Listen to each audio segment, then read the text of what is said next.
সম্মানিত উপস্থিতি, আজকের এই আনন্দ দিনে আজকে মুসলিম জাতি, সমগ্র মুসলিম জাতির আনন্দের দিন। এই মুসলিম জাতির আনন্দের দিনে আমরা আল্লাহ সুবহানাহু ওয়া তাআলার বরকত ঘোষণা করব, যিনি আমাদেরকে হেদায়েত দান করেছেন, যিনি আমাদেরকে পথ প্রদর্শন করেছেন, যিনি আমাদেরকে তার ইবাদত করার মতো মন মানসিকতা তৈরি করে দিয়েছেন। ঈদের খুতবা শোনা এবং ঈদের সালাতের দোয়া শরীক হওয়া এটা এতই গুরুত্বপূর্ণ যে রাসূলুল্লাহ সাল্লাল্লাহু আলাইহি ওয়াসাল্লাম সাহাবীদেরকে ঘোষণা করেছেন, মহিলাদেরকে যারা হায়েজ ঋতুবর্তী মহিলা তাদেরকে পর্যন্ত এখানে উপস্থিত হওয়ার জন্য বলেছেন, যাতে করে তারা দোয়ায় যেন শরীক হয়। সালাত আদায় করবে না, কিন্তু পাশে থেকে তারা দোয়ায় শরীক হবে, এজন্য তাদেরকে ঘোষণা করেছেন আসার জন্য। অর্থাৎ তারা যদি আসতে পারে, যাদের জন্য সালাত আল্লাহ মওকুফ করে দিয়েছেন, তাদেরকে যদি মুহাম্মদ সাল্লাল্লাহু আলাইহি ওয়াসাল্লাম আসার পরামর্শ দিয়ে থাকেন, তাহলে আমরা যারা সুস্থ সবল, আমরা যারা পুরুষরা আছি, আমরা যারা মহিলারা সুস্থ আছি, আমাদের মধ্য থেকে এভাবে করে খুতবা না শুনে দোয়ায় অংশগ্রহণ না করে চলে যাওয়াটা এটা বোকামি ছাড়া আর কিছু নয়। সম্মানিত উপস্থিতি, রাসূলুল্লাহ সাল্লাল্লাহু আলাইহি ওয়াসাল্লাম ঈদের দিনে প্রথমে 2 রাকাত সালাত আদায় করতেন। আসার পূর্বে পরিষ্কার পরিচ্ছন্ন হয়ে তিনি সুন্দর পোশাক পরিধান করে আসতেন। এক রাস্তা দিয়ে আসতেন, অন্য রাস্তা দিয়ে যেতেন। আসার সময় তাকবীর বলতেন, আল্লাহু আকবার, আল্লাহু আকবার, লা ইলাহা ইল্লাল্লাহ, আল্লাহু আকবার, আল্লাহু আকবার, ওয়া লিল্লাহিল হামদ। যাওয়ার সময় তিনি তাকবীর বলতেন, আমরা যাওয়ার সময় তাকবীর বলবো, আল্লাহ সুবহানাহু ওয়া তাআলার বরকত ঘোষণা করব। আমি সূরা মুমিনের কয়েকটি আয়াত তেলাওয়াত করেছি প্রথম থেকে। আমাদের জীবনে সফলতা অর্জন যদি আমরা না করতে পারি, পূর্ণ মুমিন যদি না হতে পারি, তাহলে আমরা জাহান্নামে যেতে হবে। আমরা যদি পূর্ণ মুমিন হতে পারি, তাহলে আমরা সফলতা অর্জন করে জান্নাতে যেতে পারবো। আমাদেরকে এই সফলতা অর্জন করার যে সূত্রগুলো, যে পদ্ধতিগুলো, যে সিস্টেমগুলো, এই সিস্টেমগুলো আমাদের জানা খুবই জরুরি।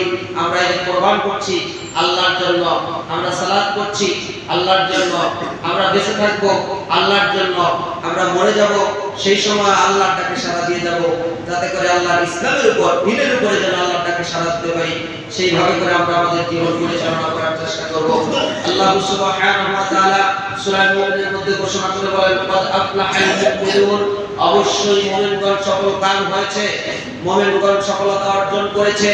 আল্লাযীনা হুম ফি সালাতিহিম খাশিউন, আল্লাহ তাআলা বলেন মুমিনদের বৈশিষ্ট্য হচ্ছে যারা সফলতা অর্জন করলো, যারা জান্নাতে যাবে, যারা দুনিয়ায় কল্যাণ প্রাপ্ত, যারা আখিরাতে কল্যাণ প্রাপ্ত, ওই সমস্ত মুমিনদের, পূর্ণ মুমিনদের প্রথম গুণ হচ্ছে আল্লাযীনা হুম ফি সালাতিহিম খাশিউন, তারা সালাতে বিনয়ের সাথে, ভীত সন্ত্রস্ততার সাথে মনোযোগ সহকারে সালাত আদায় করবে।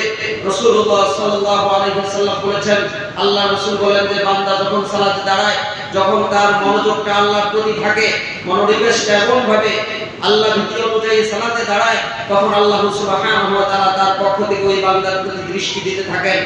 আর যখন ওই বান্দার মনোনিবেশ অন্যদিকে চলে যায়, অন্যদিকে ঘুরে যায়, তখন আল্লাহ তার থেকে তার দৃষ্টিকে সরিয়ে নিয়ে যান। অর্থাৎ সালাত আদায় করতে গেলে মনোযোগ সহকারে সালাত করতে হবে, তাহলে আল্লাহর পক্ষ থেকে রহমত নাযিল হবে, আল্লাহ তাআলা ওই ব্যক্তিকে ক্ষমা করে দিবেন, আল্লাহর দৃষ্টি তার উপরে অবনত হবে।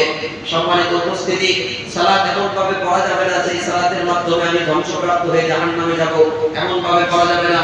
সূরা মাউনের মধ্যে আল্লাহ সুবহানাহু ওয়া তাআলা বলেন, ফাওয়াইলুল লিল মুসাল্লিন, ওই সমস্ত মুসল্লিদের জন্য ধ্বংস, আল্লাযীনা হুম আন সালাতিহিম সাহুন, যারা তাদের সালাতে বেখবর, যারা তাদের সালাত সম্পর্কে খবর রাখে না। অর্থাৎ সালাত করছি, অর্থাৎ সালাত আদায় করছি, সেই সালাত মনোযোগ সহকারে হচ্ছে না। আল্লাহ বলছেন এই সমস্ত লোকেরা সালাত করে আল্লাযীনা হুম ইউরাউন, মানুষদেরকে দেখানোর উদ্দেশ্যে এরা সালাত আদায় করে। মানুষদেরকে দেখানোর উদ্দেশ্যে সালাত আদায় করা যাবে না, মনোযোগ সহকারে সালাত করতে হবে। সালাতে বেখবর অবস্থায় সালাত পড়া যাবে না।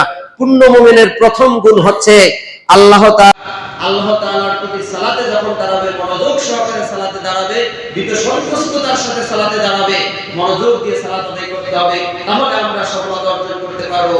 আর এই সালাত আমাদেরকে জান্নাত পর্যন্ত পৌঁছে দিবে। আমরা ইনশাআল্লাহ মনোযোগ সহকারে সালাত করব। 2 নাম্বার গুণ হচ্ছে আল্লাযীনা হুম আনিল লাগwi মুরিদুন, আর যারা তাদের অযথা অনর্থক কথাকর্ম থেকে বিরত থাকে, তারা হচ্ছে পূর্ণ মুমিন। পূর্ণ মুমিনের এটা দ্বিতীয় নম্বর গুণ, অযথা কথা, অযথা কর্ম থেকে বেঁচে থাকা। যেই কথার মাধ্যমে সওয়াব হয় না, যেই কর্মের মাধ্যমে সওয়াব হয় না, যে কথার মাধ্যমে অন্যের উপকার হয় না, যে কথা কর্মের মাধ্যমে অন্যের উপকার হয় না, এই সমস্ত কাজ থেকে বিরত থাকতে হবে। পূর্ণ মুমিন হতে পারবো।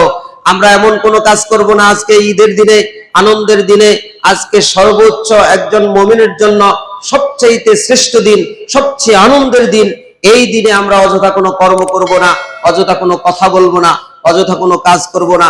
আজকে থেকে আমরা যত দিন বেঁচে থাকবো আমরা এই গুণটি অর্জন করার চেষ্টা করব, পূর্ণ মুমিন হওয়ার জন্য। দ্বিতীয় নম্বর গুণ, অযথা কথা এবং অযথা কর্ম থেকে আমরা বিরত থাকব।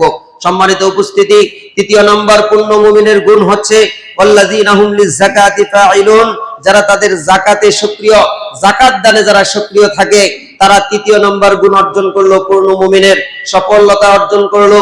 ওই ব্যক্তি যে যাকাত দানে সক্রিয়, অর্থাৎ তার সম্পদ থেকে সঠিকভাবে সে গণনা করে যাকাত দিয়ে দেয়, নিজেকে পরিশুদ্ধ করে, সম্পদকে পরিশুদ্ধ করে। সম্মানিত উপস্থিতি, 4 নম্বর গুণ হলো ওয়াল্লাযীনা হুম লিফুরুজিহিম হাফিজুন, যারা তাদের যৌনাঙ্গকে হেফাজত করে। এটা হলো পূর্ণ মুমিনের 4 নম্বর বৈশিষ্ট্য, 4 নম্বর গুণ।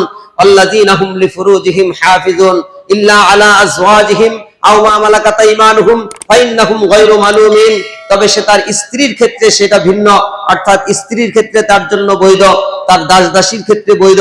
আমাদের দেশে স্ত্রীর কথা প্রথা আছে, দাস দাসীর প্রথা চালু নেই।